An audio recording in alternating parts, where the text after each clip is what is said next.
गांव के चौक में बनी एक दुकान पर हमेशा की तरह सबसे ज्यादा भीड़ लगी थी। वो दुकान थी लाला भोगीलाल की। गांव में नमक से लेकर दाल, तेल, गुड़ सब कुछ उसी की दुकान पर मिलता था। ऊपर से मीठी बातें, चेहरे पर नकली मुस्कान, लेकिन दिल में लालच भरा हुआ था। कोई नहीं जानता था कि लाला अपनी दुकान में सालों से एक गंदी चाल चल रहा था।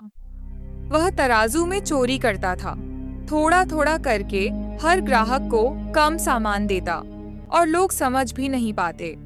उस सुबह भी दुकान के बाहर लंबी लाइन लगी हुई थी। एक बूढ़ी औरत कांपते हाथों से आगे बढ़ी। लाला जी, आधा किलो चावल दे दो बेटा, घर में खाने को कुछ नहीं बचा। अरे काकी, तुम तो अपनी माँ जैसी हो। लो, पूरा तौल कर दे रहा हूँ। लाला ने तराजू पर चावल रखा, लेकिन तराजू का एक पलड़ा अंदर से छेड़ा हुआ था। ऊपर से आधा किलो दिखता, मगर असल में कम निकलता। बूढ़ी औरत खुश होकर चली गई और लाला धीरे से मुस्कुराया।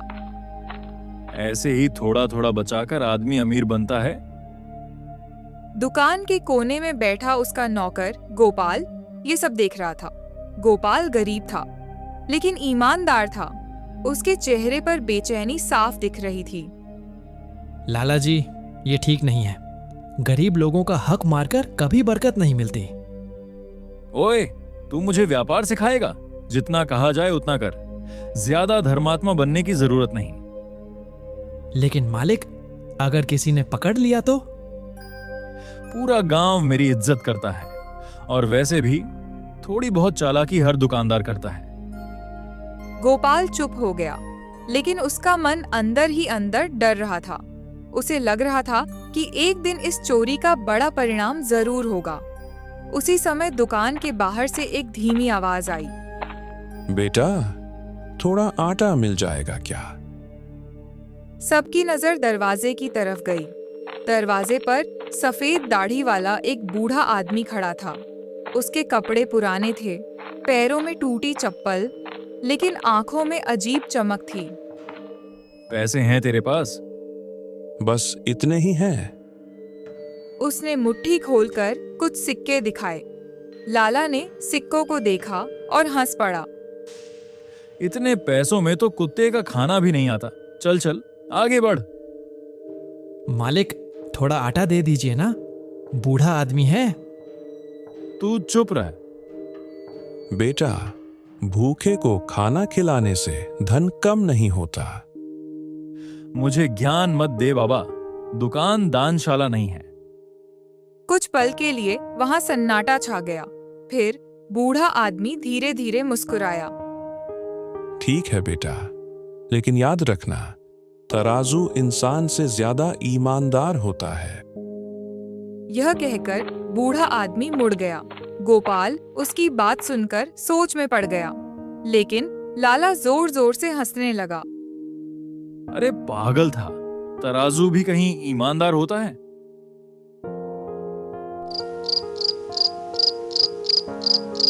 शाम होने लगी। आसमान में लालिमा फैल गई थी। दुकान पर अब भी कुछ ग्राहक खड़े थे। तभी अचानक तराजू खुद ब खुद जोर से हिलने लगा।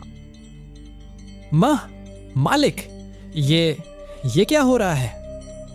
अरे पकड़ इसे। लेकिन तराजू किसी के हाथ में नहीं आ रहा था। उसका पलड़ा अपने आप ऊपर नीचे हो रहा था, और तभी तराजू से एक भारी आवाज गूंजी। जिसने गरीबों का हक खाया है, अब उसका हिसाब होगा। दुकान में खड़े सभी लोग डरकर पीछे हट गए। लाला के चेहरे का रंग उड़ चुका था। उसके माथे से पसीना टपकने लगा। भोगीलाल, आज तक तूने जितनी चोरी की है, अब पूरा गांव सच देखेगा। इतना सुनते ही तराजू का पलड़ा अपने आप घूमने लगा, और अचानक दुकान के सारे बोरे फटने लगे। आटा, चावल, दाल सब जमीन पर फैल गया। गांव वाले दंग रह गए। अरे ये क्या हो रहा है? हे भगवान, ये तो चमत्कार है। ना, नहीं, ये झूठ है। मैंने कुछ नहीं किया। अगर चोरी नहीं की तो सच से डर क्यों रहा है? लाला की सांसें तेज हो गईं। गोपाल डर और हैरानी से तराजू को देख रहा था और तभी तराजू का पलड़ा अचानक चमकने लगा। उस चमक में एक एक करके गांव वालों के चेहरे दिखाई देने लगे, उन गरीब लोगों के चेहरे जिनका हक सालों से छीना गया था। दोस्तों, आपको क्या लगता है, क्या जादुई तराजू पूरे गांव के सामने लाला की चोरी साबित कर देगा? अपनी राय हमें कमेंट में जरूर बताएं। तराजू का पलड़ा अब भी चमक रहा था। उस चमक में एक एक करके गरीब लोगों के चेहरे दिखाई दे रहे थे। किसी की अधूरी रसोई, किसी के भूखे बच्चे, किसी बूढ़ी माँ की खाली थाली। गोपाल की आंखें भर आईं। मालिक, ये वही लोग हैं जिनका हक आपने छीना था। चुप, ये सब झूठ है। मैंने किसी का कुछ नहीं छीना। झूठ बोलने से सच नहीं बदलता, भोगीलाल। अचानक तराजू अपने आप हिलने लगा। फिर उसके एक पलड़े में अपने आप लोहे का छोटा सा टुकड़ा गिरा। गोपाल की आंखें फैल गईं। मतलब लाला सालों से कम तौल रहा था। मैंने अपने बच्चों का पेट काट कर पैसे दिए थे और तूने हमें ही लूट लिया। भीड़ में गुस्सा बढ़ने लगा। लोग आपस में बातें करने लगे। मैं कहता था ना, इसका तराजू सही नहीं है। हमने इस पर भरोसा किया और इसने धोखा दिया। ना, नहीं, मैंने लालच में आकर किया था, लेकिन इतना बड़ा तमाशा मत बना। जब गरीब रो रहे थे तब तुझे तमाशा नहीं दिखा। इतना सुनते ही लाला की आंखें नीचे झुक गईं।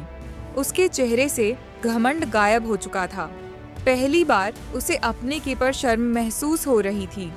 तभी गोपाल धीरे से आगे बढ़ा। मालिक, पैसा इंसान को बड़ा नहीं बनाता, ईमानदारी बनाती है। आज अगर आपने सच मान लिया तो शायद भगवान आपको माफ कर दे। लाला कुछ पल तक चुप खड़ा रहा। उसकी आंखों में आंसू भरने लगे। मैं हार गया गोपाल, सच में हार गया। पूरा गांव शांत हो गया। लाला धीरे धीरे घुटनों पर बैठ गया। मैंने लालच में आकर बहुत बड़ा पाप किया है। मैंने गरीबों की थाली से निवाला छीना। मुझे माफ कर दो। माफी शब्दों से नहीं मिलती लाला, दिल बदलना पड़ता है। लाला रो पड़ा। उसने तुरंत दुकान के अंदर रखी अपनी तिजोरी खोली। ये क्या कर रहा है? आज से जिसका जितना हक मारा है सब लौटाऊंगा। उसने गरीब लोगों को मुफ्त राशन देना शुरू कर दिया। किसी को आटा, किसी को दाल, किसी को चावल। गांव वाले हैरानी से उसे देख रहे थे। ये वही भोगीलाल है। लगता है सच में बदल गया। धीरे धीरे दुकान का माहौल बदलने लगा। जहां पहले लालच था, अब वहां इंसानियत दिखाई दे रही थी। और तभी तराजू की चमक धीरे धीरे कम होने लगी। सभी लोग चुपचाप उस आवाज को सुनते रहे। जिस दिन इंसान अपने पाप मान लेता है, उसी दिन उसका नया जीवन शुरू होता है। फिर तराजू पूरी तरह शांत हो गया। ऐसा लग रहा था मानो कुछ हुआ ही ना हो। लेकिन उस दिन के बाद लाला भोगीलाल कभी किसी के साथ बेईमानी नहीं कर पाया।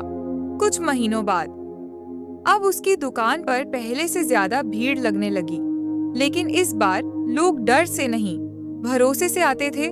गोपाल मुस्कुराते हुए ग्राहकों को सामान दे रहा था और लाला हर बार तराजू को देखकर सिर झुका लेता था, जैसे उसे हर दिन अपने पुराने पाप याद आ जाते हों। मालिक, अब तो आपका तराजू सच में ईमानदार हो गया। नहीं गोपाल, तराजू तो पहले भी ईमानदार था। बेईमान मैं था। सूरज धीरे धीरे ढल रहा था। गांव की गलियों में फिर से शांति फैल चुकी थी। लेकिन उस दिन गांव ने एक बात हमेशा के लिए सीख ली। लालच इंसान को कुछ समय के लिए अमीर बना सकता है, लेकिन ईमानदारी ही उसे लोगों के दिलों में जगह दिलाती है।